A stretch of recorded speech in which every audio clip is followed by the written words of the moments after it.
Inter బోర్డును ఎత్తివేయాలన్న రాష్ట్ర ప్రభుత్వ ఆలోచనలపై ఉధృత పరిస్థితి నెలకొంది.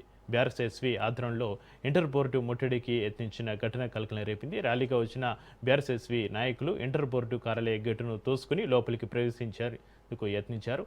అప్రమత్తమైన పోలీసులు వారిని అడ్డుకుని అదుపులోకి తీసుకున్నారు. ఈ ఘటనతో ఆ ప్రాంతంలో కొద్దిసేపు ఉధృత వాతావరణం నెలకొంది. రాష్ట్ర ప్రభుత్వం సరైన ప్రణాళిక లేకుండా 10+2 విధానాన్ని అమలు చేయాలని నిర్ణయం తీసుకోవడాన్ని తాము తీవ్రంగా ఖండిస్తున్నామని బీఆర్ఎస్ఎస్వీ నాయకులు తెలిపారు. ఈ నిర్ణయాన్ని తక్షణమే వెనక్కి తీసుకోవాలని వారు డిమాండ్ చేశారు. దానికి కారణం ఏంటంటే 10+2 ఎడ్యుకేషన్ పాలసీ ఏదైతే ఉందో ఇది ఎవరికి ఒపీనియన్ లేకుండా ఒక విద్యా వ్యవస్థలో ఎవరైతే అడ్వైజర్స్ ఉంటారో వాళ్ళ అడ్వైజర్స్ మాట ఎవరు చూడకుండా కేవలం సీఎం రేవంత్ రెడ్డి గారు ఇదొక డైవర్షన్గా ఫీజు రియంబర్స్మెంట్ బకాయిలు చెల్లించకుండా ఇదొక డైవర్షన్గా 10+2 పాలసీ ఏదైతే ఇది ఉందో ఇది టోటల్ విరుద్ధమన్న. దీనివల్ల చాలామంది పిల్లలు చాలామంది విద్యార్థులు నష్టపోతారు.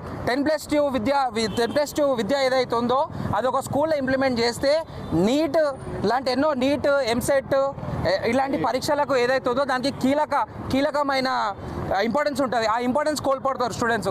అందుకే మేమందరం ఈరోజు ఏంటంటే విద్యార్థులం ఫీజు రియంబర్స్మెంట్ బకాయిలు ఫస్ట్ చెల్లించిన తర్వాత నువ్వు ఏదైనా ఉంటే దానికి ఒక సపరేట్ డిపిఆర్ వేసుకొని పిల్లలకు యూజ్ అయ్యే పని చేయాలి అని చెప్పి మేము కోరుకోవాలని చెప్పి ఇవాళ మేము ఇంటర్మీడియట్ బోర్డుకి వచ్చి ఒక రిప్రజెంటేషన్